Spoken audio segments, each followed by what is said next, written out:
Chapter 11. Stay here and don't go near the door, I'm going outside. I can handle this, Justin said. There wasn't an animal alive that could match a full-grown werewolf in persistence and energy, as well as viciousness, when it came to a fight with man or beast. Justin knew this would test his abilities and his alpha status. He knew from the description of the animal it had to be a werewolf. Whether it was like him had to be determined, and this test to keep his mate and protect her depended on whether he could challenge and destroy whatever was out there. It was his duty as half man and half wolf to defend his human, since he had taken Heather for his life's partner. She was his responsibility now, and he would die before he allowed another man or werewolf to lie with his chosen mate. This would be a fight to the death if it came to that. He didn't know if he was ready, but he had to be ready. He had to show that he was the alpha, because there was no room for a beta when it came to protecting his human female. I can help you, she said, pulling on his arm, trying to hold him back as he dressed.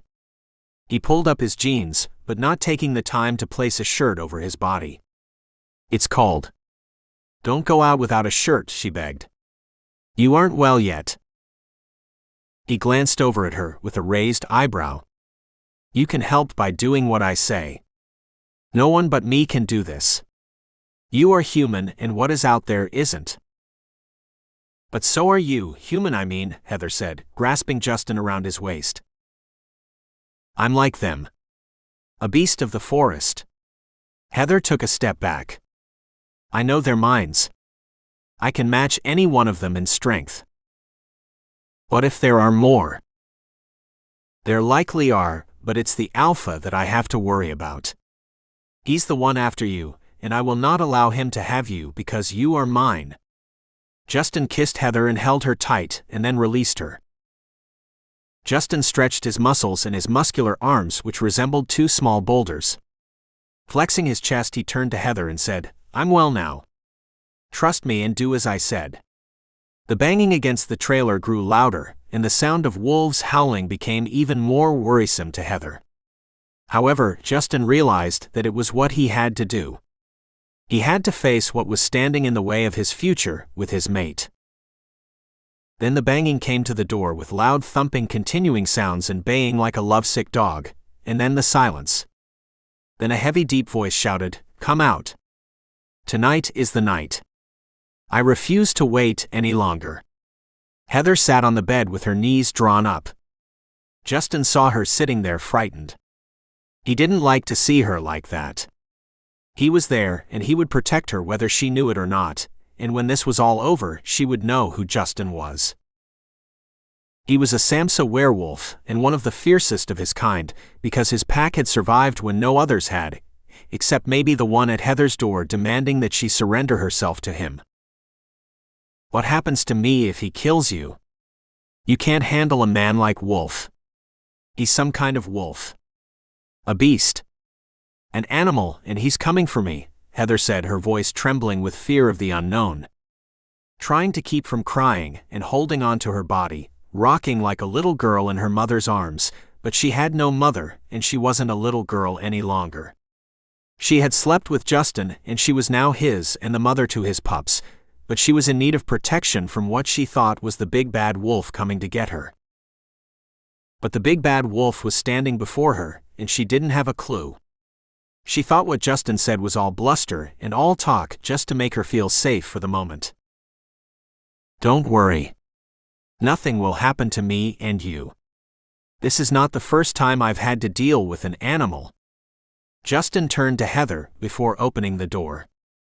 His eyes bold. He stood upright, showing no fear.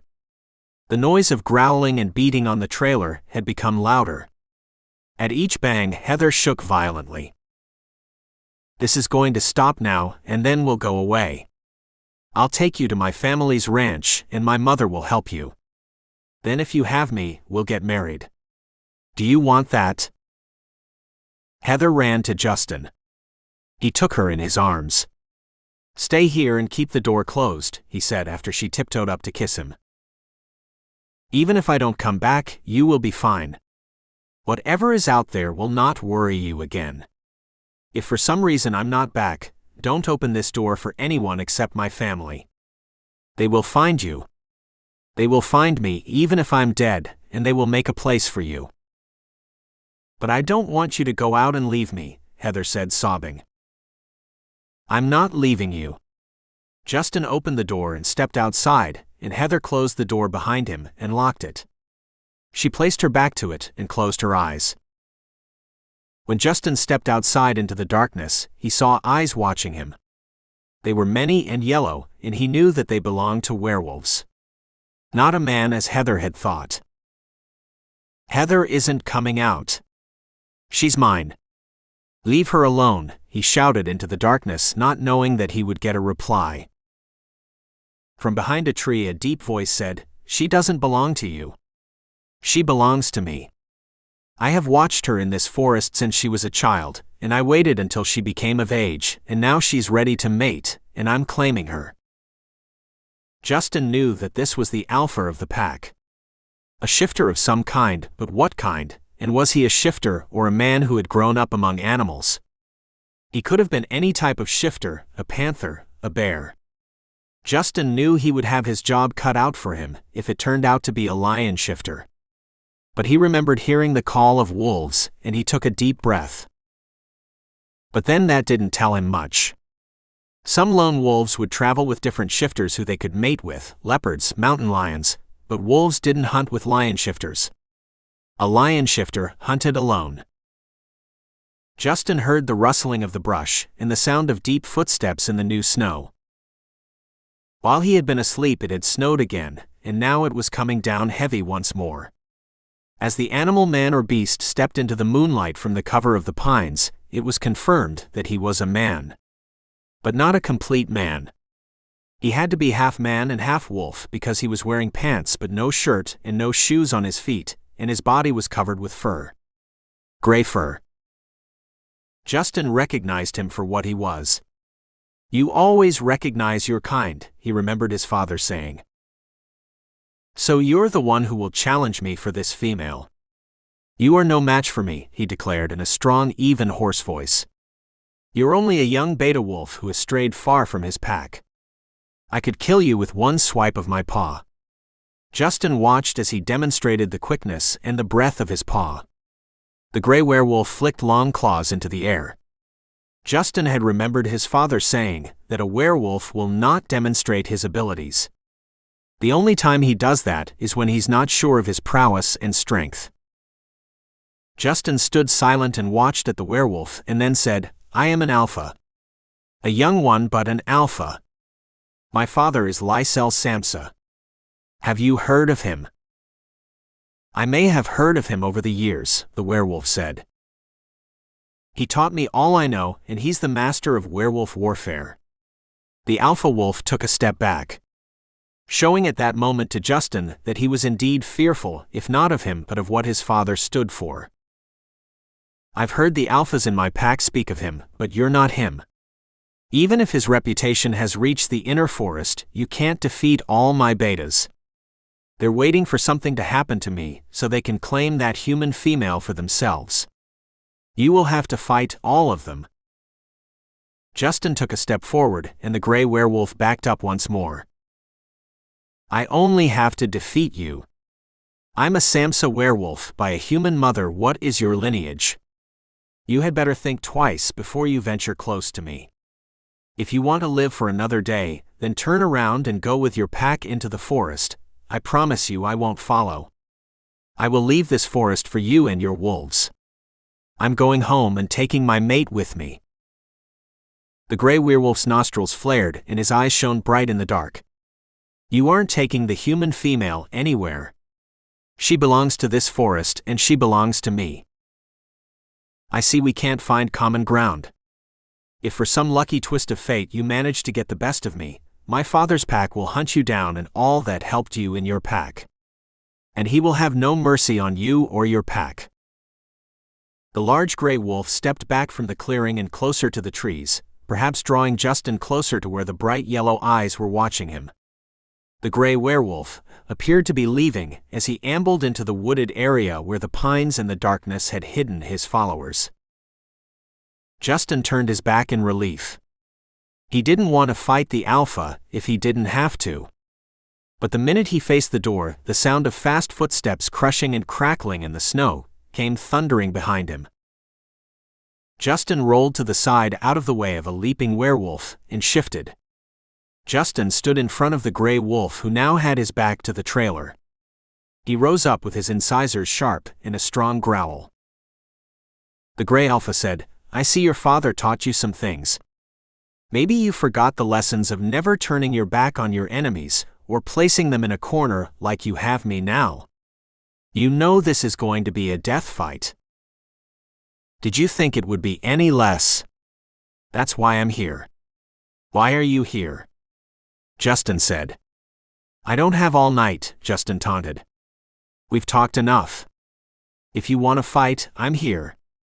But it will not be a fair fight if you plan on having your pack tear me apart first." "No.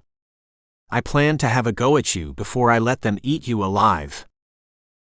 When the gray werewolf raised a large paw to signal to the others, Justin leapt on the large gray wolf to his surprise and struck the first blow, going for his jugular.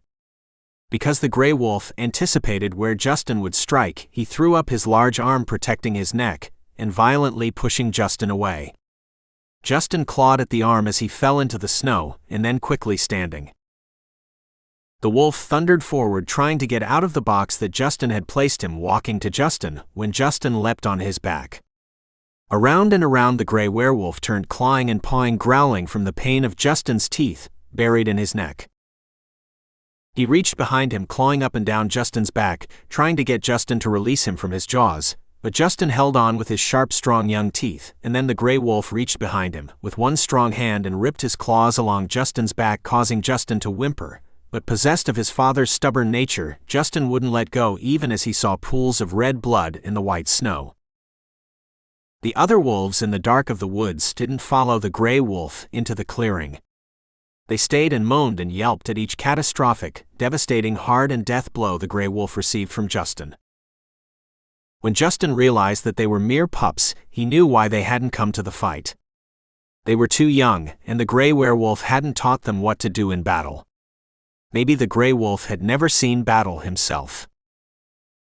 Justin decided to teach them a lesson on how to be a werewolf. The lesson his brothers and father had taught him. He reared his head back and with his long mouth and fierce sharp teeth, sunk them into the gray wolf's jugular. The gray wolf reached for his neck and crumpled to the ground and lay there with his feet thrashing about and his head jerking, his mouth open, his long tongue laying outside his mouth filled with blood, and then there was no movement. Just silence, except for the night creatures. This had been Justin's first kill of his kind, and he didn't relish it much.